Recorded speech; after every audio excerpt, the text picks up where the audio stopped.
Halo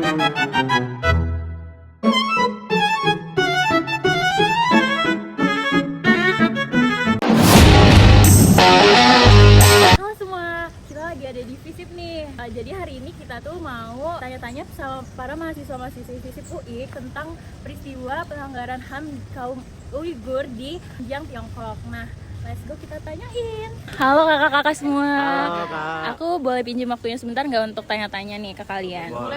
Oke, sebelumnya aku mau kenalin diri. Aku Arlina dari FISIP 24. Kalau kakak-kakaknya dari mana nih? Oke, halo, aku Gema dari FISIP juga dan aku dari jurusan Hubungan Internasional angkatan 2024. Halo, aku Fania dan aku dari HI24 juga. Aku Mikael dan aku juga dari HI24 nih. Oke, nah kebetulan banget nih aku mau tanya-tanya tentang topik yang lagi marak banget nih sekarang. Menurut kakak-kakak, isu tentang kaum Uighur di Tiongkok tuh gimana sih? Siapa nih yang mau jawab? Aku boleh. Jadi setahu aku isu dengan kaum Uighur di Tiongkok ini kayak pelanggaran HAM gitu sih Kak. Jadi pemerintah Tiongkok tuh ngeluarin kebijakan diskriminatif terhadap kaum Uighur ini, dan itu tuh berbasis kepada diskriminasi agama yang kebetulan agama mereka tuh Islam.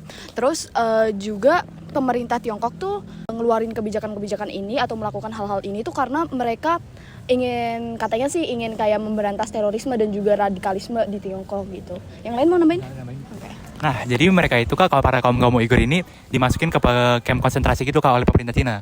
Di situ mereka dikenakan yang tidak senonoh gitu Kak, bisa dibilang. Jadi mereka itu dipaksa untuk meninggalkan agamanya, mereka juga dipaksa untuk bekerja di pabrik Kak, dan bahkan mereka juga disterilisasi Kak gitu. Nah, terus Kak, pemerintah Cina ini juga kayak menghancurkan lebih dari 15.000 masjid di Xinjiang itu Kak. Makanya 15.000 banyak kan. Itu Kak, mungkin gimana? Mungkin aku mau nambahin, kalian ingat gak guys, waktu itu kita sempat ada salah satu sesi di kelas politik internasional yang membahas soal hukum-hukum internasional. Iya, ingat. Nah, kebetulan kita kan lagi ngebahas hak asasi manusia nih. Nah, waktu itu aku ingat banget ada salah satu hukum internasional yang ngebahas soal pelanggaran HAM ini. Salah satunya itu ada Deklarasi Universal Hak Asasi Manusia atau yang biasa disebut DUHAM. Nah, itu tuh dibuat pada tahun 1948. Nah, terutama di pasal 1, 2, dan 18 itu isinya itu membahas soal semua orang itu dilahirkan untuk bebas, setara, dan berhak untuk mendapatkan setiap martabatnya. Nah, dari situ tuh terutama di kasus ini tuh kita ditekankan banget untuk bebas beragama kan. Nah, dari situ aja kita bisa ngeliat gitu kalau Tiongkok ini sangat tidak mencerminkan hal tersebut. Nah, maka dari itu Tiongkok pasti dia sudah melanggar lah istilahnya atau pasal-pasal yang udah diterapkan pada DUHAM tersebut. Jadi Kak, ditambah lagi nih Kak, Tiongkok itu dia itu sendiri masih kayak menyangkal kalau dia itu melakukan pelanggaran HAM.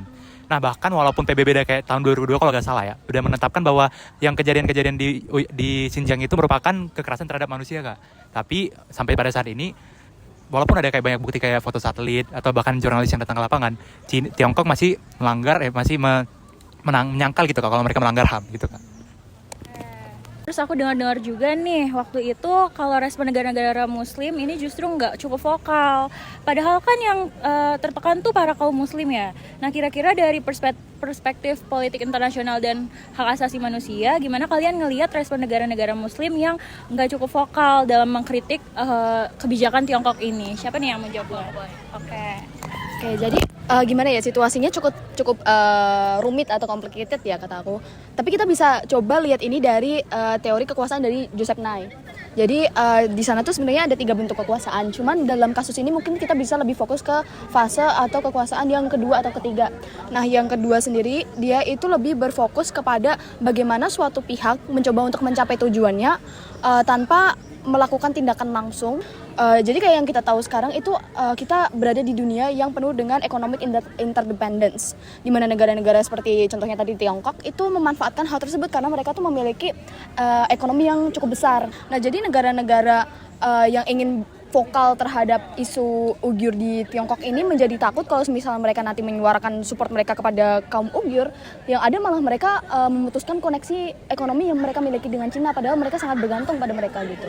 Yang lain mau namanya? Boleh aku. Oke, jadi benar banget tadi apa yang Pan bilang. Jadi di sistem internasional kita tuh pada saat itu sedang mengalami adanya ekonomi interdependence ya. Kayak yang bisa kita elaborasi itu kayak semua negara itu nggak cuma sekedar menjalin hubungan baik aja sama Tiongkok, tapi mereka itu jatuhnya kayak emang udah ketergantungan dan membutuhkan banget keberadaan dari Tiongkok tersebut. Nah, let's say kayak negara-negara Bangladesh atau Pakistan dan negara-negara Asia Timur lainnya gitu kan. Nah, negara-negara Asia Timur Tengah lainnya itu juga banyak juga mereka yang menjual minyak dan gas natural itu kepada Tiongkok tersebut. Nah, otomatis kan mereka pasti berhubungan dan berketergantungan dengan Tiongkok tersebut kan. Iya, benar. Nah, Tiongkok juga banyak melakukan tindakan investasi terutama dalam aspek-aspek infrastruktur gitu di dalam negara-negara mayoritas Islam tersebut. Itu deh, gue deh. Nah, untuk dalam pengajian dalam Terface ya kak, kita bisa ngeliat kalau bahwa sebenarnya negara-negara muslim ini dia itu bisa kayak bersatu gitu kak. Bersatu jadi berkolaborasi untuk menekan Cina dalam penindasannya kaum Uighur ini. Nah, tetapi itu, jadi kita bisa ngeliat kalau mereka bergabung ini, kekuasaan balance of power mereka itu bisa menjadi naik gitu kak. Jadi mereka bisa menantangi Cina gitu kak kalau dengan Terface, sebenarnya bisa gitu. Ini menunjukkan kalau sebenarnya ada kolaborasi internasional yang bisa dilakukan gitu kak. Oh, oke. Jadi kita bisa lihat nih ya, Tiongkok ini gunain second phase kepada negara-negara yang bergantung pada mereka secara ekonomi ya. Tapi yang paling krusial bukannya harusnya negara-negara muslim ini bisa gunain third phase untuk saling mendukung dan memperkuat suara mereka. Kalau mereka bekerja sama bisa jadi ada perubahan yang signifikan gitu ya.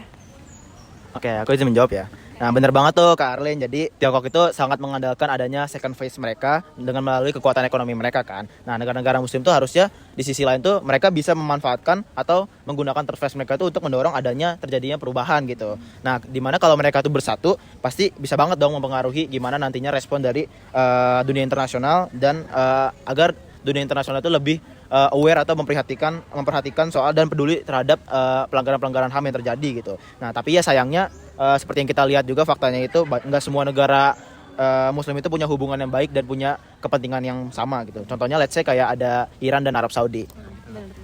Nah, jadi kesimpulannya itu gini kak, dia itu walaupun Cina itu kayak menggunakan banyak kekuatan mereka dalam second phase itu untuk kayak menindas kaum Uighur tanpa backlash dari internasional lah bilangnya. Tapi sebenarnya warga negara-negara muslim ini bisa menggunakan third phase mereka kak untuk kayak bersolidaritas kepada saudara Uighur mereka lah, saudara muslim di Uighur gitu. Tapi ya kayak ada kenyataannya bahwa kayak ya mereka masih ketergantungan ekonomi dengan Cina dan juga mereka tidak selalu berkepentingan yang sama gitu kak antara negara-negara muslim. Mungkin gitu aja sih kak.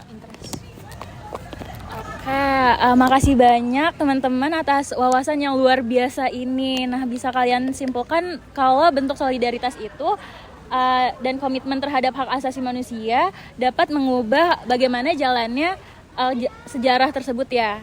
Oke, terima kasih ya atas waktunya. Mohon maaf mengganggu. Thank you.